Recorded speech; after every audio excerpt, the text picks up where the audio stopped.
Hello tout le monde. I'm back. Bon, j'étais pas partie, j'ai juste oublié peut-être mon mot de passe YouTube. C'est un truc que j'ai pas posté la semaine dernière. Anyways, plus sérieusement, j'espère que vous allez bien. Moi ça va très bien. Aujourd'hui cette vidéo, déjà j'ai changé un peu de cadre. Je sais pas si ça vous plaît plus. Moi ça me plaît un peu plus parce que, je sais pas, genre, déjà je me sens plus libre de mes mouvements. Dites-moi ce que vous en pensez. Aujourd'hui on va vraiment parler d'un sujet centré sur la foi et on va parler de la patience. C'est drôle parce que quelques temps justement avant de faire cette vidéo, j'ai dû arborer ce fruit de la patience parce que je vous explique, petite story time. J'étais en train de tourner une autre vidéo même, genre pendant que je me maquillais et tout, c'était une petite yap session. Je me suis rendu compte, après genre être arrivée à mon avant-dernier sujet de yapping, que bah ça ne tournait pas. Donc j'ai parlé facilement 1 heure dans le vent. Et peut-être je me gratte les cheveux de nervosité.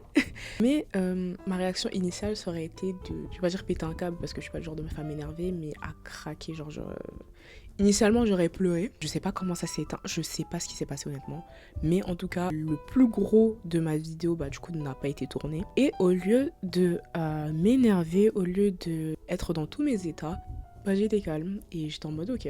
La vidéo n'a pas été tournée, sûrement que c'était ce qui devait se passer et I'm okay with that. Ça a recoupé au moment où j'allais dire que bah, Dieu voulait sûrement voir si bah, j'étais vraiment devenue patiente ou pas, si le travail qu'il a fait là, ça a vraiment porté ses fruits ou pas. En fait, vraiment s'assurer que toi-même tu portes le fruit avant de dire aux autres de le faire. Ça a vraiment attesté que Dieu a travaillé dans mon corps et continue à travailler dans mon cœur parce que je pense pas que je suis arrivée au niveau de la patience. Mais we are getting there. Je pense que vous connaissez à capter le personnage, mais je ne peux pas venir ici sans vous donner des définitions des termes. La patience selon Larousse, c'est la persévérance, constance à faire quelque chose, à poursuivre un dessein. Selon la définition que nous donne Google, c'est l'aptitude à persévérer dans une activité, un travail de longue haleine sans se décourager. Et cette dernière définition me fait penser à un verset. Galates 6:9. Faisons le bien sans nous laisser gagner par le découragement, car si nous ne relâchons pas nos efforts, nous récolterons au bon moment. Il faut savoir que c'est un verset qui m'a énormément accompagnée durant cette année 2025. 2025 a été une année et reste une année où j'ai vraiment été poussée à sortir de ma zone de confort. Et pour rester en dehors de cette zone de confort, il faut de la persévérance. C'est vrai qu'on a dit qu'on parlait de patience, mais la patience est difficilement dissociable de la persévérance. Et c'est le cas parce qu'une personne patiente et une personne persévérante ont le même objectif, l'obtention d'un gain précis. Sauf que l'approche du coup va être différente entre une personne qui persévère et une autre qui est patiente. L'idée derrière la persévérance, c'est de rester ferme, continuer avec rigueur et ne pas se relâcher malgré les obstacles. En parallèle, la patience, c'est supporter la douleur, la difficulté, l'attente, sans se plaindre ni céder. Donc on voit que la persévérance est une qualité active, on continue de faire les choses malgré les difficultés, tandis que la patience est une qualité passive, on attend et on supporte les choses qu'on ne peut changer. À tous ceux qui ont reçu de Dieu une promesse, une vision, un rêve, mais qui n'en voient pas encore les prémices, cette vidéo est pour vous. Mais avant d'aller plus loin dans le sujet, n'hésite pas à t'abonner si ce n'est pas encore fait, à liker, partager et commenter cette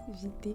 Il faut déjà qu'on parte du constat qu'il est très compliqué d'être patient dans cette génération. On est cette génération où on a accès à tout très rapidement. Être dans l'attente, c'est quelque chose dont on n'a plus vraiment l'habitude. Je vais donner un exemple simple. Maintenant, on a faim. Au lieu de passer, on va dire, 1 heure à cuisiner, bah, on va commander un Uber et en 15-20 minutes, on peut recevoir notre nourriture. Autre exemple, on a besoin d'être diverti. Avant, là où tu attendais, on va dire, des semaines et des semaines avant d'avoir un épisode d'une série, là sur les plateformes de streaming, t'as ta série avec toutes les saisons et tous les épisodes complets. Ça peut être des exemples bêtes et peut-être pas très pertinents, mais ça montre en quoi bah, on n'est plus habitué à être dans cette posture d'attente. Et parce qu'on n'est plus dans cette position d'attente, bah, la patience, c'est même plus une vertu, une valeur, une qualité qu'on arrive à développer facilement parce que cette société, où tout se passe très vite, nous empêche de cultiver ce fruit-là et d'être patient. Mais du coup, avant de parler de la patience, je pense qu'il est intéressant de voir où l'impatience, justement, à contrario, peut nous mener. En pensant à cette vidéo, j'ai été amenée à penser à ce qui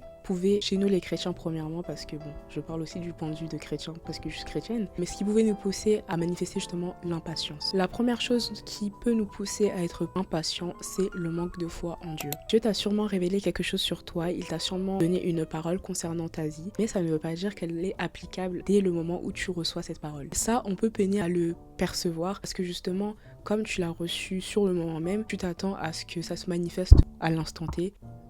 ça marche rarement comme ça avec Dieu. Des fois, il va nous révéler quelque chose aujourd'hui, mais cette chose-là va prendre un certain temps avant de parvenir à sa totale réalisation. Mais ce gap entre la réception de la parole et la réalisation de celle-ci est ce moment où on lutte le plus. Des fois, l'accomplissement d'une promesse peut paraître si longue que tu commences à douter de sa réalisation. Et ce doute est amené par le manque de foi en Dieu. La foi est caractérisée par la ferme assurance dans les choses qui n'existent pas encore, vous voyez. En tant qu'humain, on vit dans un monde où on voit les choses. Ça revient à de la folie de mettre son espérance en quelque chose ou de croire en quelque chose qu'on ne voit pas, mais c'est ce que Dieu nous demande. Avoir la foi, c'est avoir l'humilité de comprendre qu'on ne peut pas tout percevoir parce qu'on est limité justement en tant qu'humain, mais que c'est pas parce qu'on ne voit pas les choses qu'elles n'existent pas et qu'elles ne sont pas pour nous pour un moment donné. Parce qu'on ne voit pas encore la manifestation ou même ne serait-ce que les prémices de ce que Dieu nous a promis, on peut être poussé à vouloir intervenir nous-mêmes afin d'obtenir ce qui nous est dû.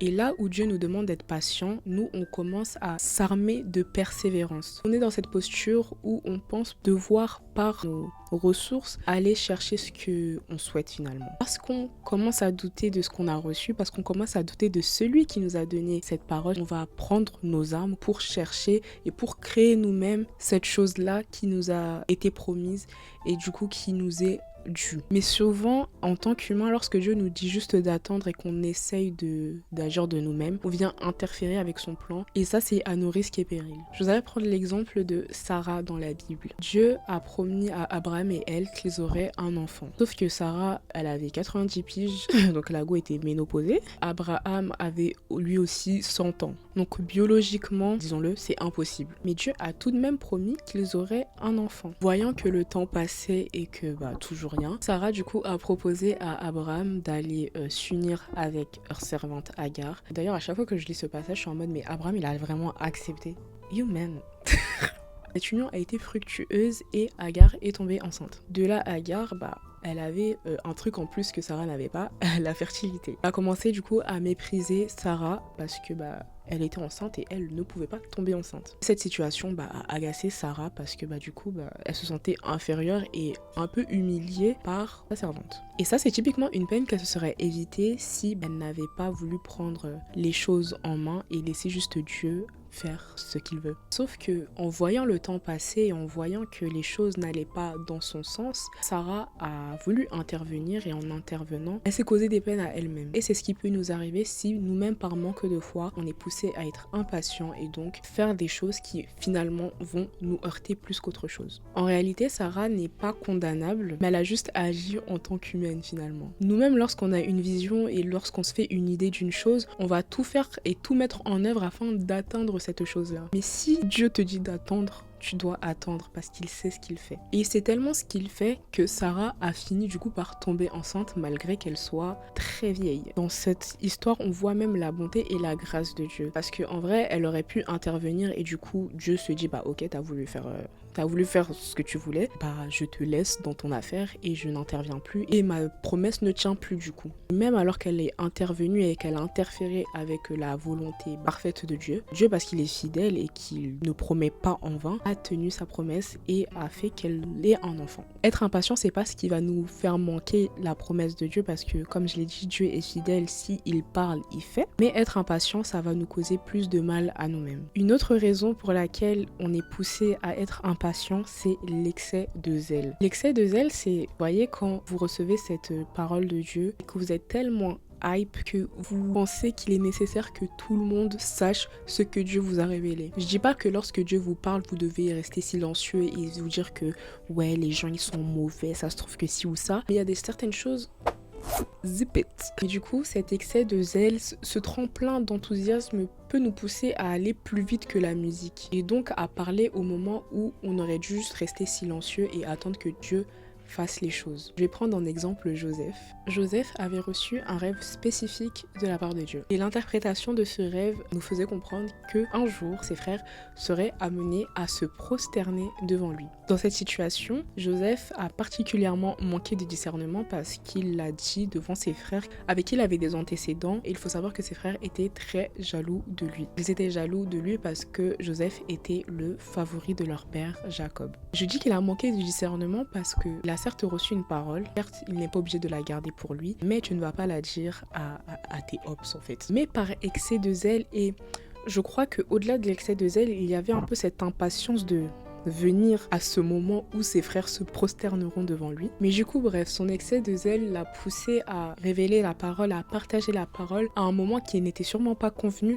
et ça a mené au fait qu'il soit vendu par ses frères. Autant le manque de foi en Dieu et l'excès de zèle lorsqu'il nous révèle quelque chose peut nous pousser à être impatients et du coup vouloir chercher les choses par nous-mêmes et nous impliquer dans l'équation là où Dieu nous dit juste quelque chose et attend à ce que on s'attende justement à lui et à ce qu'il fasse du coup cette chose-là même qu'il nous a dit. Maintenant qu'on a vu quelques cas de figure qui nous poussent à la patience, pourquoi être patient finalement? Déjà, la patience, c'est un fruit de l'esprit. Si on veut vraiment être des représentants et être à l'image de Dieu, on doit avoir pour objectif de porter tous les fruits de l'esprit. Mais au-delà de ça, être patient, ça nous aide énormément dans notre marche avec Dieu parce que on sera beaucoup amené à être, on va dire, dans des zones un peu de désert et dans des temps où juste la patience sera nécessaire. Nous devons vraiment aspirer à ce fruit de patience et pour cela, on doit avoir en tête que Dieu sait ce qu'il fait. Comme dit avant, la foi, c'est la ferme assurance des choses qu'on ne voit pas. Et cette foi, je crois vraiment qu'elle se cultive dans la patience. Dieu sait ce qu'il fait. Il nous dit lui-même dans sa parole qu'au bon moment,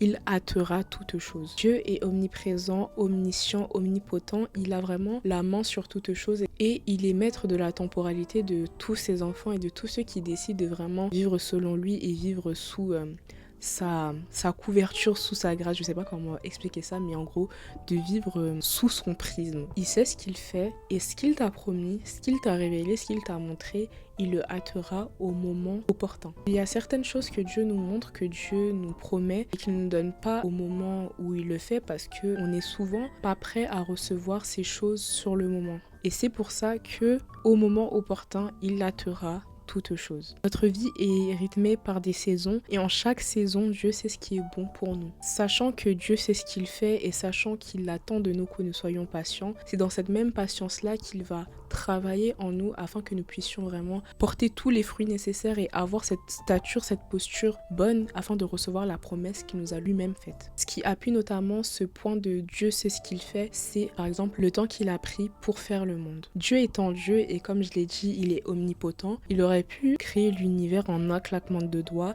et faire en sorte que tout soit créé le même jour. Mais la Bible en Genèse est explicite sur le fait que chaque jour, il a pris le temps de faire quelque chose. Dieu ne travaille pas dans la précipitation, mais lui-même prend son temps afin de bâtir, de poser bien précisément toute chose. Donc Dieu lui-même, dans sa nature, il est patient. Dans son travail, il est patient. Cette patience, c'est pas le mot patience qui est bon, mais il est minutieux. Et cette minutie demande un certain temps, vous voyez. Cet art de la minutie et du détail rend toute chose parfaite si on prend vraiment le temps de faire ces choses-là. Et c'est ce que Dieu a fait avec la création. On verra que chaque jour, une chose nouvelle a été faite et que toutes ces choses-là qui ont été créées il y a je ne sais combien de temps subsistent encore aujourd'hui. Et pour pousser plus sur ce point de la création, la nature elle-même nous enseigne sur la patience et donc sur la nature aussi de comment Dieu œuvre. Un fruit, par exemple, ne devient pas fruit du jour au lendemain. Il faut qu'on plante une graine, que cette graine soit déjà dans une bonne terre, qu'elle soit arrosée, qu'elle reçoive la lumière nécessaire et que le temps fasse qu'elle puisse grandir afin de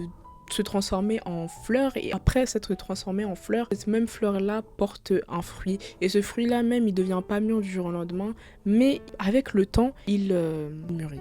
Ça, c'est à mettre en parallèle avec nous. Lorsque Dieu va nous révéler quelque chose, ça se trouve que cette chose-là, c'est au premier abord juste une graine. Pour que cette chose vienne à réalisation, il faut du temps. De la même manière qu'il faut du temps et les bonnes conditions afin que cette graine devienne un fruit, pour nous aussi, la parole, la vision, le rêve que Dieu nous a donné nécessite du temps et les bonnes conditions afin qu'il porte du fruit et vienne à réalisation. Entre la réception et la réalisation de cette chose, les bonnes conditions se mettent en place afin d'accueillir au mieux la réception et la manifestation, la réalisation de cette même parole. Pareil pour la conception d'un enfant, c'est pas le jour même où l'ovule a reçu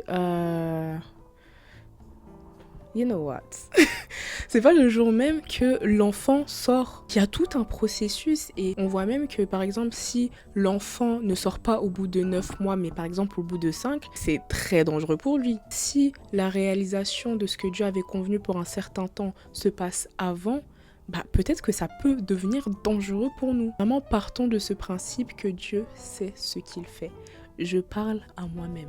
Donc soyons patients lorsqu'il nous demande d'être patients. Maintenant, il faut apprendre à discerner. Des fois, il y a des choses que Dieu va nous montrer, mais qui va nous pousser à aller chercher. Mais là, je parle vraiment dans ce cas de figure où Dieu t'a montré quelque chose et il te dit, je te promets que cela va arriver. Wait and see. Être patient, être dans l'attente, sans céder, sans désespérer, ça laisse la pleine place pour que Dieu intervienne de manière extraordinaire. Là où tu pouvais être poussé à penser que c'est mort pour toi et que il n'y a plus d'espoir, Dieu peut te surprendre parce qu'il agit là où tout semblait désertique, tout semblait mort. L'un de mes versets préférés étant Ésaïe 43, 19. Ce verset nous montre la tendance que Dieu a à faire jaillir des choses là où tout semblait désert, nul, vide et sans vie. Ça nous montre sa nature à surprendre l'entendement humain et à faire des choses qui semblent folles là où tout était mort. Lorsque tu es dans cette position de patience et d'attente, Dieu ne peut que te surprendre. Et je pense que cette surprise-là, c'est sain pour ta relation avec Dieu. Tout comme dans des relations amoureuses, il est toujours bon de garder, on va dire, cette flamme et que on arrive toujours à surprendre son partenaire. Je pense que ça va de même avec Dieu, qu'on puisse toujours être dans cette position où on veut être surpris par lui. Et cela est possible si on est patient. C'est bien beau de parler, de dire qu'il faut être patient, attendre de Dieu parce qu'il sait ce qu'il fait. C'est bien beau de le dire, mais dans les faits, c'est chaud. C'est compliqué d'avoir tout le temps confiance en Dieu. C'est compliqué d'être patient, mais c'est nécessaire. Je donnais l'exemple de Joseph juste avant. Il a dû être patient, mais ça a été tout sauf facile. Il a été accusé à tort d'agression. Il est parti en prison, il a été esclave. Enfin, il est passé par plein de choses, mais ces choses-là ont été, même pour moi c'est horrible à dire, mais nécessaires afin de le forger et afin qu'il ait les épaules du coup, afin de tenir la destinée et la chose que Dieu avait pour lui. Donc ce n'est pas facile et c'est souvent lorsqu'on est patient, qu'on est dans cette, on va dire, salle d'attente, que Dieu opère de manière invisible à nos yeux, mais qu'il prépare le meilleur pour nous parce qu'il nous aime tout simplement et qu'il nous promet un avenir plein d'espérance. C'était tout pour moi. Je prie vraiment afin que Dieu nous fasse grâce et qu'il nous aide à être patients, à développer ce fruit de la patience, qu'on puisse tenir ferme alors même qu'il développe ce fruit en nous parce que franchement c'est pas facile, mais c'est nécessaire. Dans cette attente-là, que Dieu vraiment puisse continuer de travailler en nous, travailler dans notre cœur, travailler dans notre comportement afin de pouvoir vraiment avoir la posture idéale et nécessaire afin d'accueillir cette parole qu'il nous a révélée en début d'année ou quoi et qu'on puisse même faire fructifier cette vision, ce rêve, cette promesse qu'il a pour nous. Je vous dis à la prochaine vidéo. Muchos besos.